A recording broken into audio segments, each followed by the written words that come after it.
Cambridge 19, Test 1 Part 3.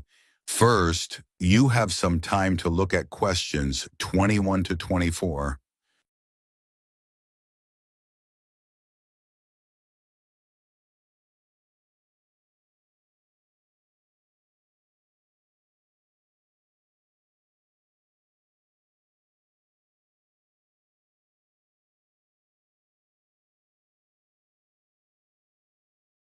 Now listen and answer questions 21 to 24. You're making a vegan alternative to eggs, aren't you? Something that doesn't use animal products? Yes, I'm using chickpeas. I had two main aims when I first started looking for an alternative to eggs. But actually, I found chickpeas have got more advantages. Right. But how about your project on reusing waste food? You were looking at bread, weren't you? Yes. It's been hard work, but I've enjoyed it. The basic process was quite straightforward. Breaking the stale bread down to a paste, then reforming it. But you were using 3D printing, weren't you, to make the paste into biscuits? Yeah, I'd used that before, but in this project, I had time to play around with different patterns for the biscuits and finding how I could add fruit and vegetables to make them a more appetizing color. And I was really pleased with what I managed to produce. It must have been a great feeling to make something appetizing out of bits of old bread that would have been thrown away otherwise. It was.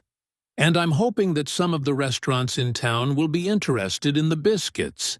I'm going to send them some samples. I came across something on the internet yesterday that might interest you. It was a company that's developed touch-sensitive sensors for food labels. It's a special sort of label on the food package. When the label's smooth, the food is fresh, and then when you can feel bumps on the label, that means the food's gone bad. It started off as a project to help visually impaired people know whether food was fit to eat or not. No, things like milk and juice as well. But actually, I thought it might be really good for drug storage in hospitals and pharmacies. Interesting. So just solid food? Right. And coming back to food, maybe it'd be possible to use it for other things besides freshness. Like how many kilograms a joint of meat is. For example, I haven't seen you for a bit, Marie. Yes, there's all sorts of possibilities. No, I've been busy with my project. Before you hear the rest of the conversation, you have some time to look at questions 25 to 30. Now listen and answer questions 25 to 30.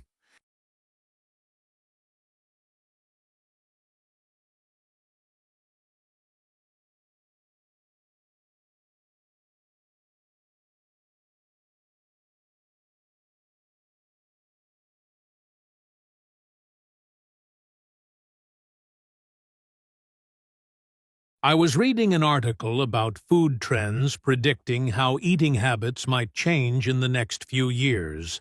Oh, things like more focus on local products?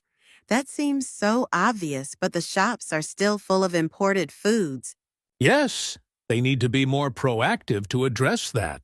And somehow motivate consumers to change. Yes. One thing everyone's aware of is the need for a reduction in unnecessary packaging. But just about everything you buy in supermarkets is still covered in plastic. The government needs to do something about it. Absolutely. It's gotta change. Do you think there'll be more interest in gluten and lactose-free food?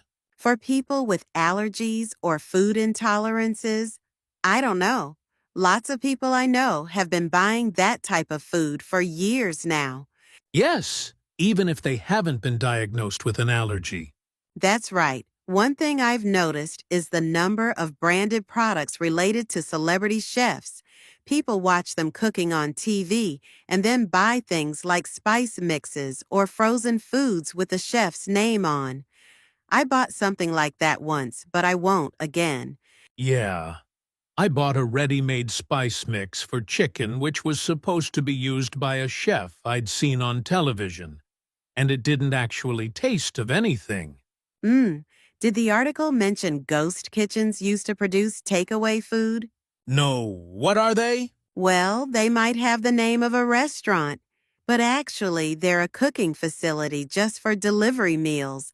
The public don't ever go there, but people aren't aware of that. It's all kept very quiet. So people don't realize the food's not actually from the restaurant? Right. Did you know more and more people are using all sorts of different mushrooms now to treat different health concerns? Things like heart problems? Yes, it's hard to know which varieties are safe to eat. They might be taking a big risk there. That is the end of part 3. You now have half a minute to check your answers.